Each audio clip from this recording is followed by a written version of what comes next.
Hello everyone, welcome back to my channel. जैसा कि आप लोगों को पता है एसबीआई पीओ के एडमिट कार्ड आउट हो चुके हैं और मेरा कब एग्ज़ाम है और हमारे लास्ट 1 वीक की स्ट्रेटजी क्या रहनी चाहिए। जैसे कि आप लोगों को पता है सिर्फ एक ही वीक बचा हुआ है हमारे पास, एग्जैक्ट 1 वीक ही बचा है आज के बाद। अगर हम बात करें तो सबसे पहले जो मेरा एग्ज़ाम है वो 1 अगस्त को लगा हुआ है और 1 अगस्त को फर्स्ट शिफ्ट में ही मेरा एग्ज़ाम है, मतलब जो 8 AM वाली शिफ्ट होती है उसमें ही मेरा एग्ज़ाम है। और गाइस उसके अलावा अगर हम बात करें ना तो सिर्फ एक वीक बचा हुआ है, तो मतलब आप मान के चल सकते हो जिनका 2 अगस्त को एग्ज़ाम है उनके पास 8 दिन बचे हुए हैं। अगर हम आज का दिन काउंट ना करें तो अगर आज का भी दिन आप लोग काउंट करोगे तो आप मान सकते हो हमारे पास लगभग 8 दिन बचे हुए हैं। तो इन 8 दिनों में या 7 दिनों में हमें क्या करना है और क्या नहीं करना है, तो मैं आप लोगों को थोड़ा सा ओवरव्यू दे देती हूँ, क्योंकि अभी जो है लास्ट में बहुत कम टाइम बचा है और अब हम ज़्यादा कुछ नहीं कर सकते। अभी हम एक ही चीज़ पे फोकस कर सकते हैं, अपने मार्क्स इंक्रीज़ करने पे और एक्यूरेसी और स्पीड अच्छी करने में।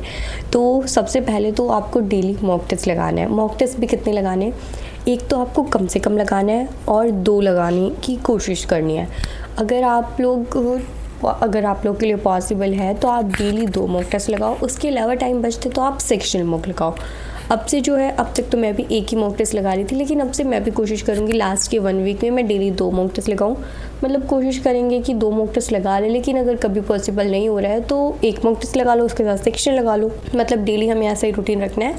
उसके अलावा आप लोगों को क्या करना है, 2 मॉक टेस्ट की डेली आप मान के चलो। उसके अलावा जो है जिस भी टीचर से आप पढ़ते हो या आपको पता है कि ये टीचर का मुझे समझ आ जाता है या फिर ये टीचर अच्छा कंटेंट कराता है, ठीक है, तो आप क्या करो, उन टीचर्स की आप मैराथन क्लासेस देखना। अभी जो है सभी टीचर्स अपने अपने मैराथन क्लासेस लेके आएंगे, क्योंकि एग्ज़ाम टाइम पे सब लेके आते हैं। तो उस हिसाब से अगर आप लोगों को मैं सजेस्ट करूँ कि आप किन किन से देख सकते हो, तो क्वांट्स के लिए अगर आप पूछोगे तो आशीष सर से या फिर हर्षल सर से या फिर कौशिक मोहांती सर से, इन 3-4 टीचर्स में से आप किसी की भी मैराथन क्लासेस देख सकते हो। सभी अच्छा कराते हैं और भी काफ़ी सारे टीचर्स हैं, बट जिनको मैं जानती हूँ और जिनसे मैंने किया है मैं उनके बारे में आप लोगों को बता सकती हूँ, सजेस्ट कर सकती हूँ, ठीक है।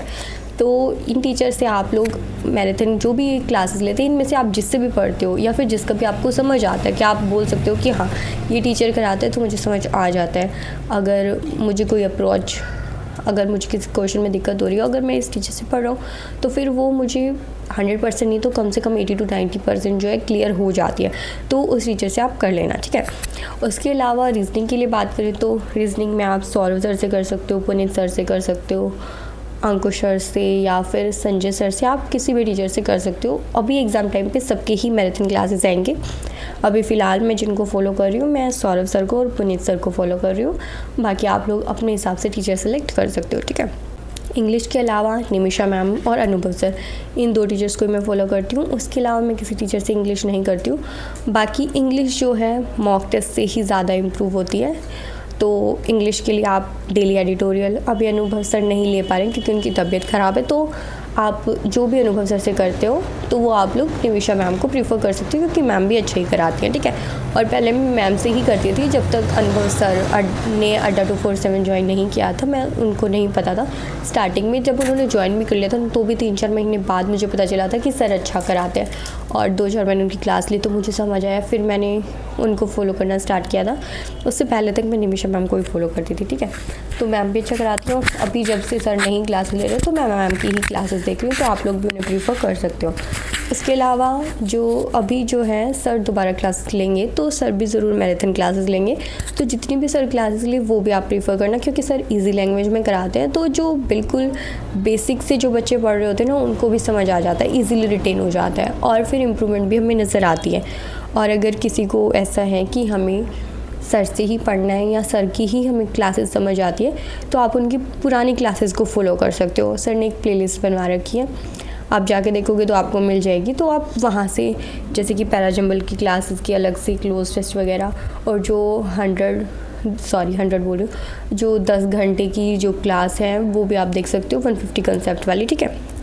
उसके अलावा अगर हम बात करें तो उसके अलावा अभी आपको मेंस पे थोड़ा सा कम फोकस करना है, क्योंकि अभी हमारा बिल्कुल पास में एग्ज़ाम आ चुका है। तो अगर आपको मेंस पढ़ना ही है तो आप मेंस के लिए 2-3 घंटे अलग से निकालो। उसके अलावा आप ज़्यादा से ज़्यादा प्री पे फोकस करो। और मेंस में आप क्या कर सकते हो, आप ऐसे डिवाइड कर सकते हो कि आप एक दिन में एक ही सब्जेक्ट करोगे मेंस के लिए। जैसे आज आप रीजनिंग कर रहे हो तो रीजनिंग के साथ प्लस जीके कर लोगे आप। इंग्लिश में ऐसा प्री मेंस कुछ होता नहीं है, कंसेप्ट्स होते हैं, तो इंग्लिश को आपको अलग से करने की ज़रूरत नहीं है, वो सिर्फ आप मॉक टेस्ट लगाओ मेंस के लिए। और एक दिन ऐसे कर लो, एक दिन जैसे आज रीजनिंग और जीए करिए तो आप कल क्वांट्स और जीए कर लो, क्योंकि जीए तो आपको लेके चलनी पड़ेगी डेली। 1 घंटा तो आपको जीए के लिए निकालना है, क्योंकि बाद में फिर इतना टाइम बचता नहीं है, ठीक है। तो अभी जो है लास्ट 1 वीक आपको ऐसे ही लेके चलना है। अगर आपको कोई और भी डाउट है तो आप कमेंट सेक्शन में पूछ सकते हो। बाकी मैं भी यही फॉलो करने वाली हूँ और आप लोग भी ऐसे ही कोशिश करना। आप डेली मॉक टेस्ट ज़रूर, मॉक टेस्ट पे ज़्यादा से ज़्यादा फोकस करना। और मॉक टेस्ट सिर्फ देना नहीं है, उसका एनालिसिस भी अच्छे से करना है। जो हम गलतियाँ कर रहे हैं मॉक टेस्ट में वो हमें पता होनी चाहिए, उनसे हमें सीखना है ताकि हम एग्ज़ाम में सेम मिस्टेक्स ना करें, ठीक है। तो आप लोग अगर कोई भी गलती कर रहे हो तो उसका एनालिसिस करो और उसके बाद उस पर काम करो, ताकि वो गलती हम एग्ज़ाम में ना करके आएँ, ठीक है। और क्वेश्चंस को थोड़ा सा अच्छे तरीके से सिलेक्ट करने की कोशिश करो लास्ट के डेज़ में। और अगर आपको कोई भी अप्रोच में चेंज करना है तो अभी से अप्लाई करो, लास्ट में 1-2 दिन में जाके अप्रोच चेंज मत करना। अभी जो आपने अप्रोच फॉलो कर रखी है, या फिर थोड़ा बहुत अगर आप चेंज लाना चाहते हो, जैसे किसी टीचर से आपने वीडियो देख ली और अगर आपको उनका मेथड अच्छा लगा तो आप अगर उसको अप्लाई करना चाहते हो ना तो अभी करो। ऐसा नहीं है आपके लास्ट के 2 दिन बचे हैं एग्ज़ाम में तब आप अप्लाई कर रहे हो, उसके बाद फिर एग्ज़ाम में भी उसी अप्रोच को लेके बैठ गए तो वो कन्फ्यूजिंग हो सकती है और उससे हमारे मार्क्स भी डिक्रीज़ हो सकते हैं और हम अपने पेपर को लास्ट टाइम में आकर रिस्क में नहीं डाल सकते। तो ऐसा कुछ भी एक्सपेरिमेंट एग्ज़ाम टाइम पे मत करना। जो भी आपको एक्सपेरिमेंट करना है आप अभी कर लो मॉक टेस्ट में, ठीक है।